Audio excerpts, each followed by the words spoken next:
Vimos Camino Muere, la nueva adaptación de Stephen King, y hoy, acá en Cosas Necesarias, te vamos a contar qué nos pareció sin spoilers. Como siempre, a nosotros nos ayuda mucho que si lo que ves te gusta, te suscribas a nuestro canal, actives la campanita, le des like, comentes, compartas, etcétera, etcétera, etcétera.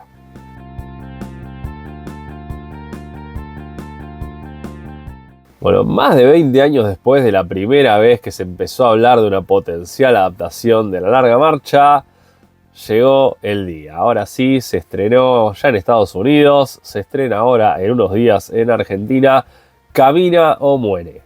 La película basada en la que fue la primera de las novelas de Stephen King, las primeras novelas que escribió él que pudimos leer. Porque La Larga Marcha lo escribió antes que Carrie, lo escribió en la universidad, durante el primer año en la universidad. Fue la tercera novela que él empezó a escribir, pero la segunda en terminar. Ya en el secundario habría escrito una que permanece inédita, y luego había empezado a escribir otra que se llamaba en su momento Getting It On. Después fue renombrada como Rabia, pero la terminó posterior a La Larga Marcha. Así que sí, si vos leíste La Larga Marcha, en realidad es anterior en su escritura, en su concepción y en su idea a la famosa historia de Carrie White y sus poderes telequinéticos y su venganza final.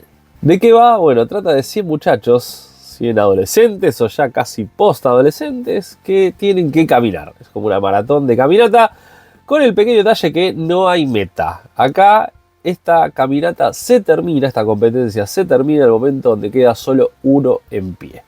Y los restantes 99 van a ir cayendo porque básicamente vos no podés detenerte, no podés bajar la velocidad porque te ligás una alerta, ¿no? Y si ligás más de 3 alertas, el cuarto directamente es el pasaporte de salida. El pasaporte de salida significa un tiro en la cabeza.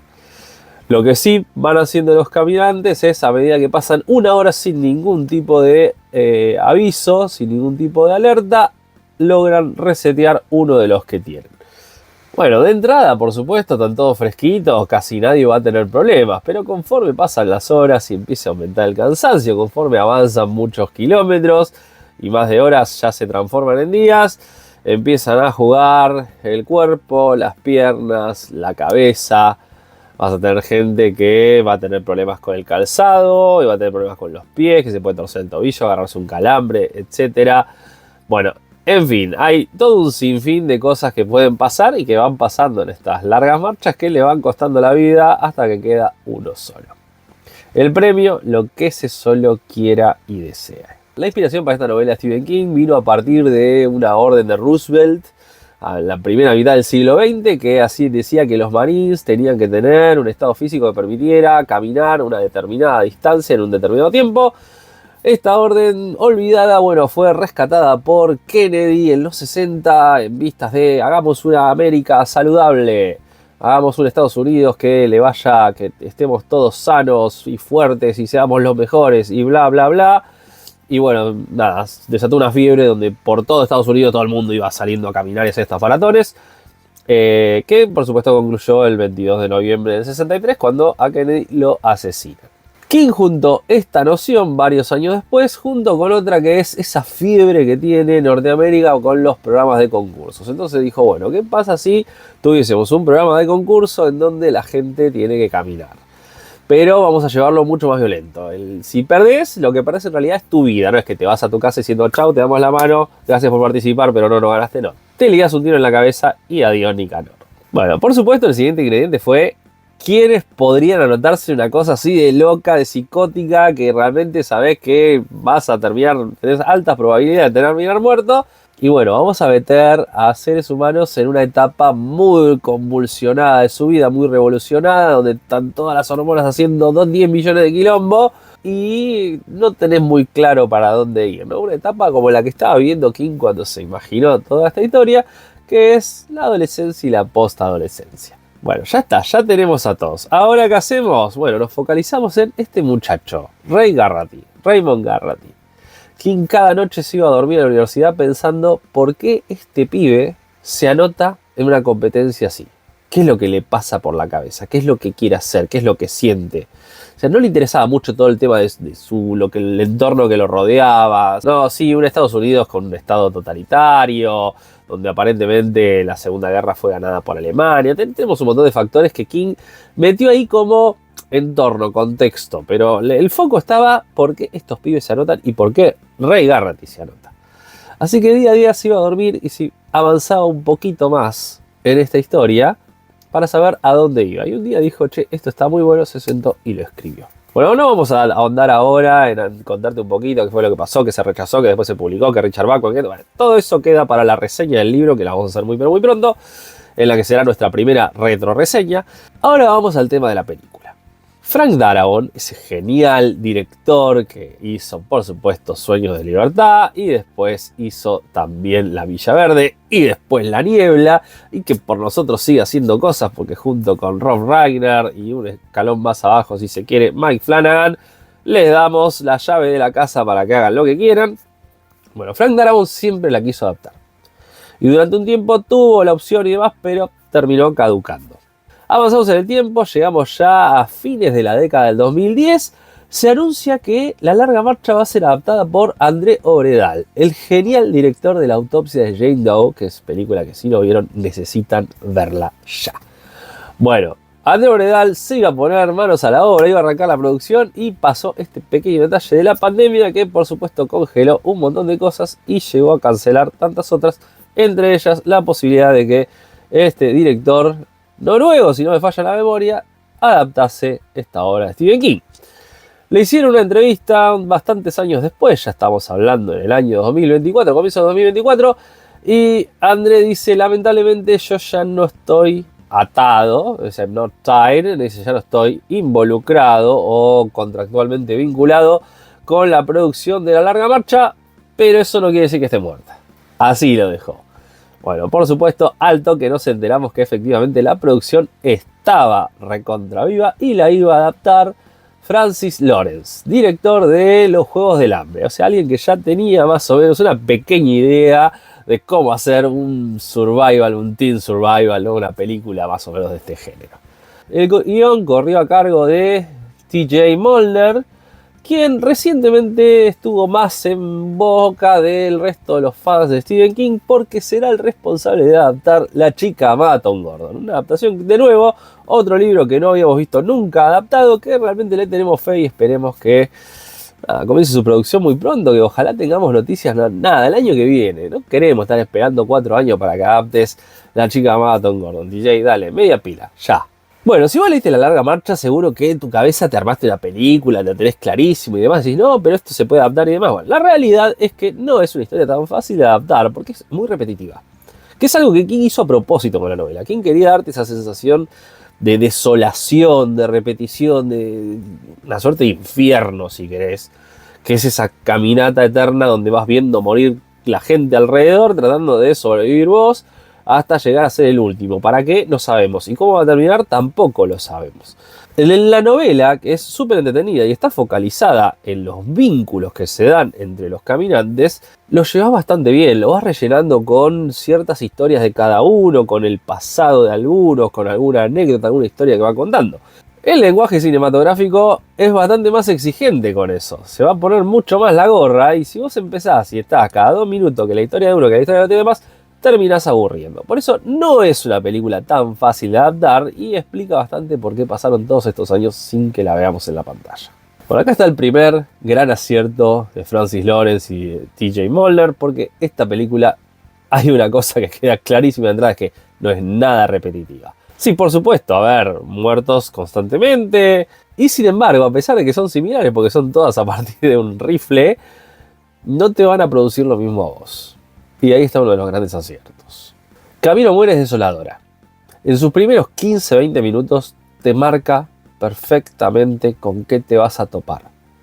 La película empieza, no da vueltas, no se va por un lado, no tiene relleno, es completamente explícita. La primera escena de todas es el texto que recibe Garrity diciéndole: fuiste aceptado para La Larga Marcha, te tenés que presentar el 1 de mayo a las 8 de la mañana en el punto de partida.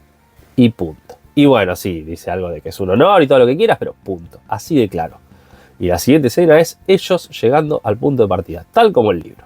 Van a llegar los pibes, algunos se van a presentar, ya vas a notar más o menos cómo es la onda de un par, tenés un par de focos bien claritos de entrada, llega el comandante, les entregan las chapitas con los números, les entregan las mochilas con las cosas y chicos y chicas, acá va el discurso motivacional, no sabemos para qué porque la mayoría se va a ligar un tiro, el disparo al aire, a caminar, punto, ahí, ya, listo, pasaron 3 minutos de película. Un par de minutos más, ya ves los primeros vínculos, cómo se van tratando, las charlas que se dan, las personalidades de cada uno, las decisiones y el truco, la técnica que utiliza cada uno de estos caminantes para encarar esta competencia. Y antes de los 20 minutos, nada, tenés el primero que se cae en esa escena que ya trascendió, que ya Lionsgate subió a YouTube conjunto con IGN, en donde uno de los muchachos, nada, tiene un calambre, se cae. Se acerca uno de los soldados, lo apunta con el fusil y le pega un tiro que le desaparece la mitad de la mandíbula, ya haciéndote el tragando saliva y diciendo, ok, esto se fue a la mierda. Y recién arranca. Corto.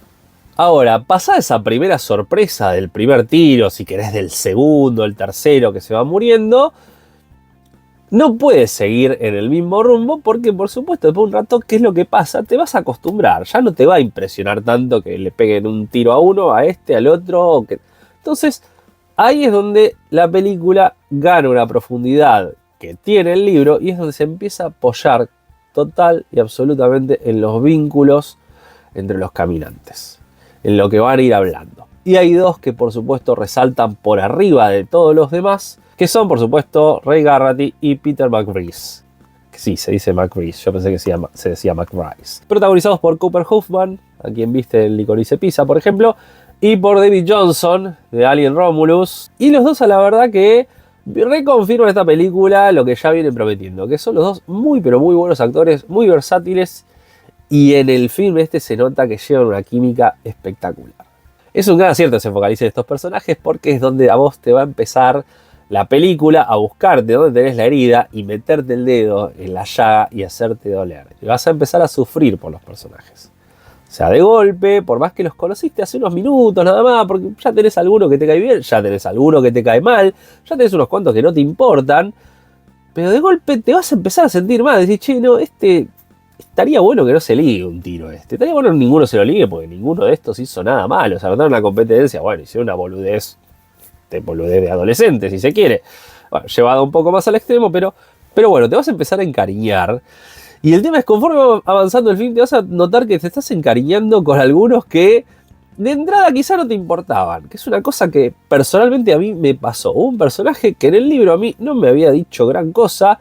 En el film, durante más de la mitad del film, tampoco me interesó gran cosa. Y me encontré sufriendo al final diciendo, che, no quiero que le pase nada, ya sé que le va a pasar, lo cual también acentuaba mucho esa sensación de desolación que te va transmitiendo toda la película conforme va avanzando.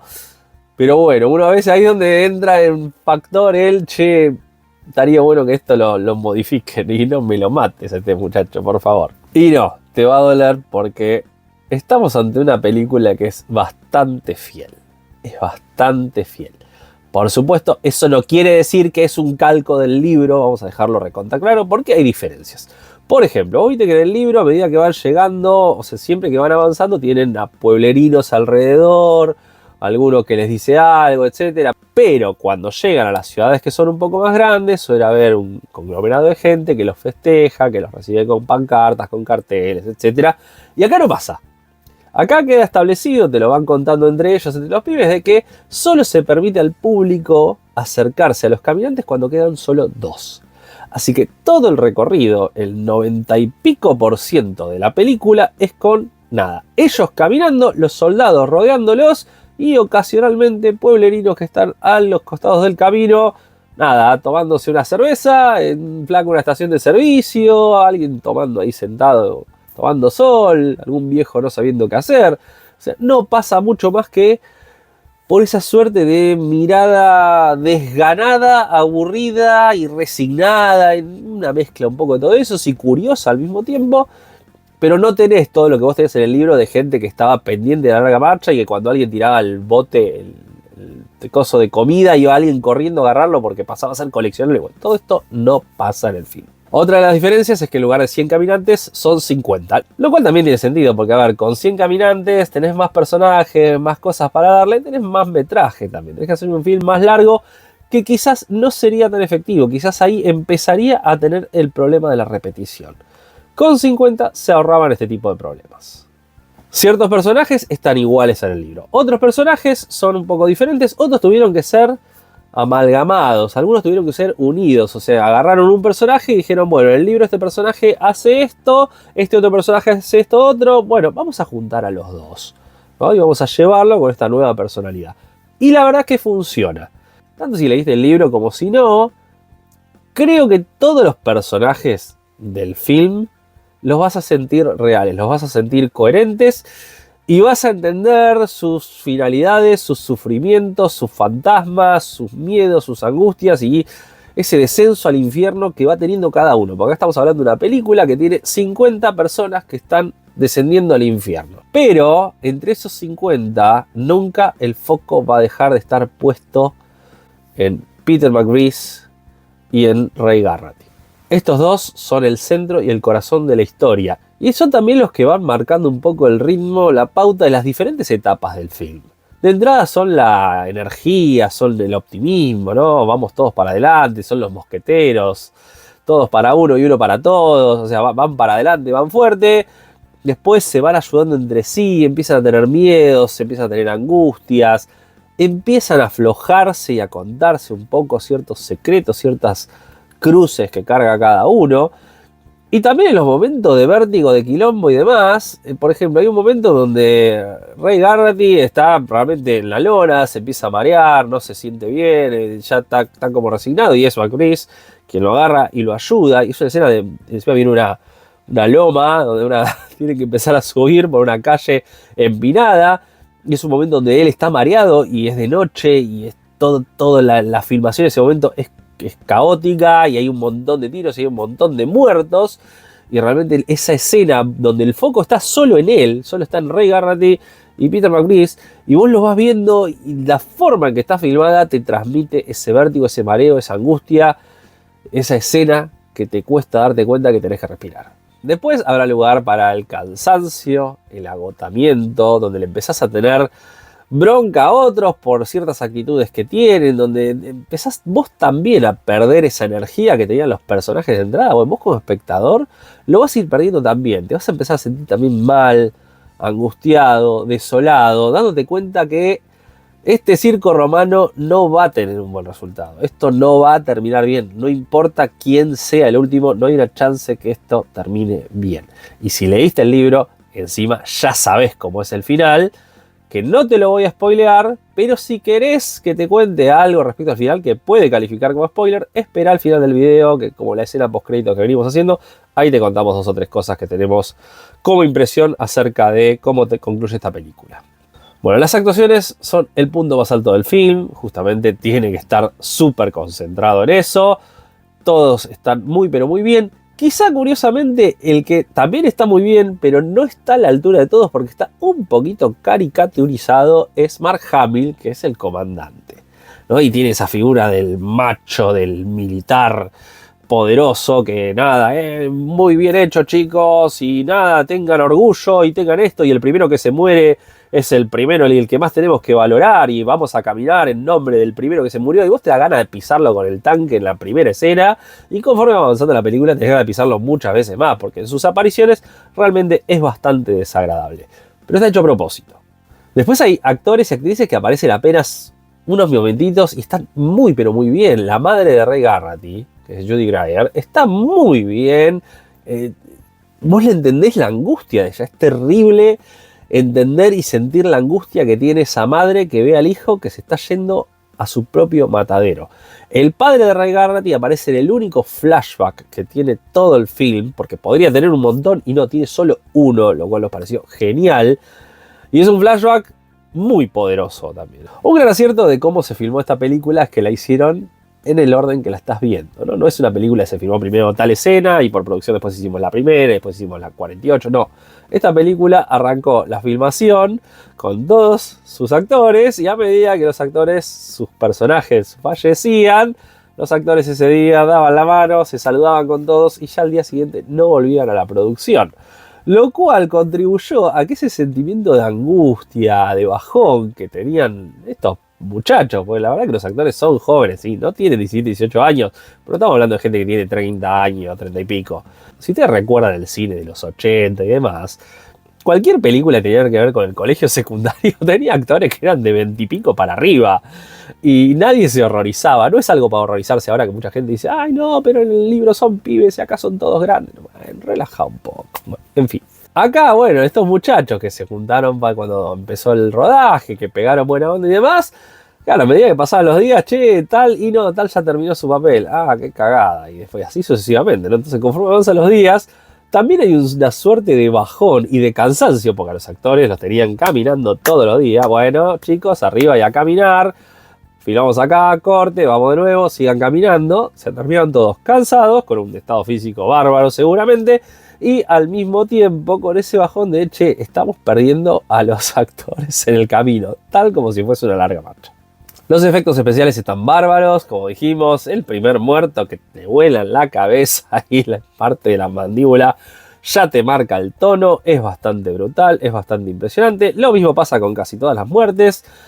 Hay lugar a escenas desagradables. Hay una que si vos no te gusta lo escatológico, en el momento donde ves que se anuncia, te diríamos que mire para otro lado porque no te va a gustar, ni un poco.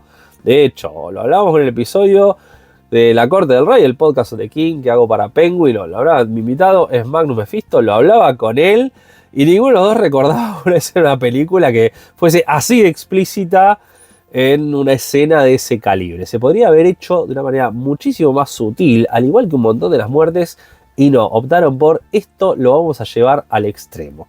Que el espectador la pase tan mal como la están pasando los personajes. Y el final. El libro La Larga Marcha tiene un final muy controversial, al punto que ya pasaron 46 años de su publicación y todavía se sigue discutiendo constantemente acerca de cómo termina esa novela. ¿Qué interpreta cada uno? ¿Qué es lo que pasa? ¿Por qué pasó esto? Por supuesto nunca faltan los conspiranoicos que tiran cosas como ah no, La Larga Marcha en realidad es como el infierno y el que sobrevive básicamente es como que casi que logra salir del limbo o alguna pelota de ese calibre. Bueno, no, King no hizo algo poético ni metafórico.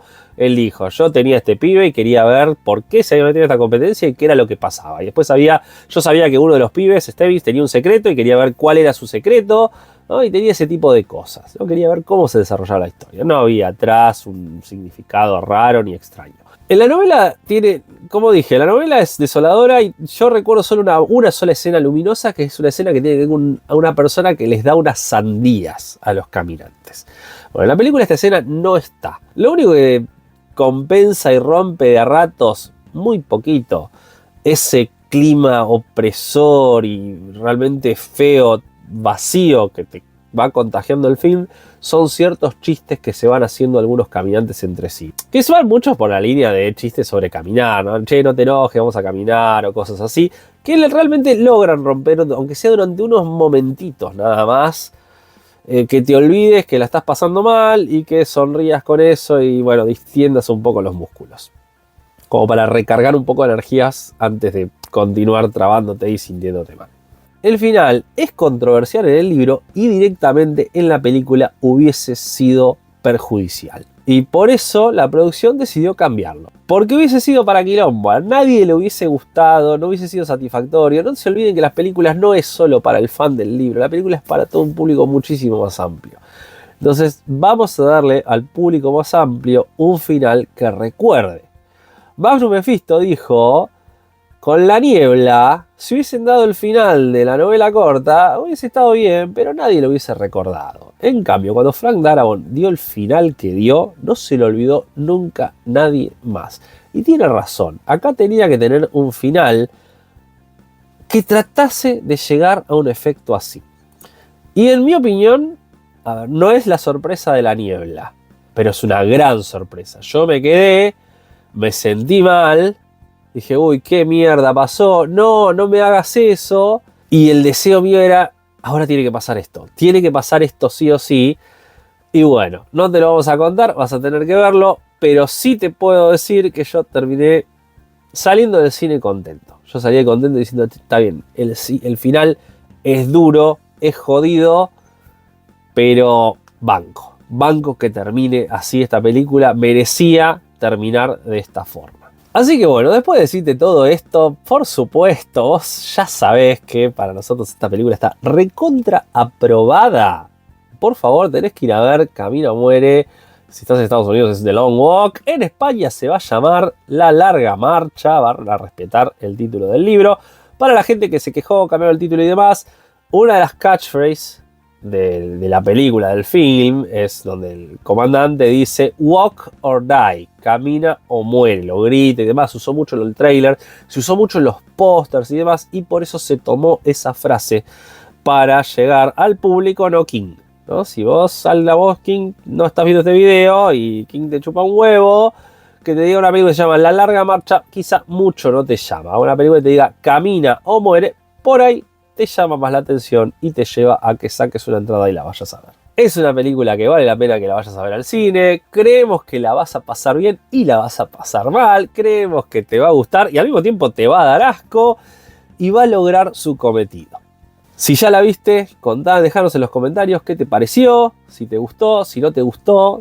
Por favor, siempre te lo pedimos de ser posible, trata de evitar los spoilers. Si hay spoilers, lamentablemente lo borramos porque queremos que todas las personas que llegan a nuestro canal, la reseña les guste, les sirva, pero que no se estropeen la experiencia. ¿Te gustó lo que viste? Como siempre, como te dijimos al comienzo, a nosotros nos viene muy bien que te suscribas. Dicho todo esto, nos vemos muy pronto porque ya se vienen, no dentro de tanto, It, Welcome to Derry y El Sobreviviente, 2 adaptaciones más que tendremos en este 2025. Chao.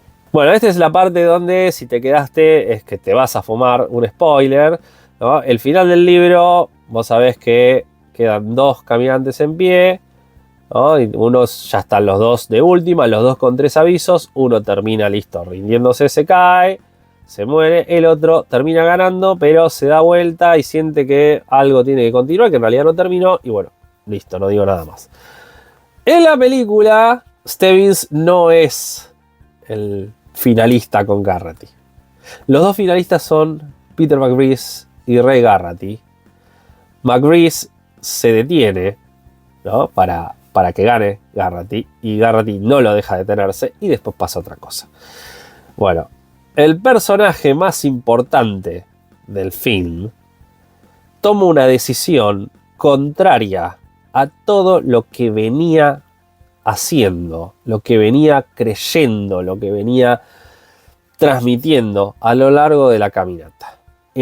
A último momento, con esa última acción, da por tierra con lo que él creía y decide llevar a cabo el deseo del otro. Lo cual, por un lado, está bueno, porque es un homenaje, porque se siente lo correcto, porque es lo que vos, como espectador, querés.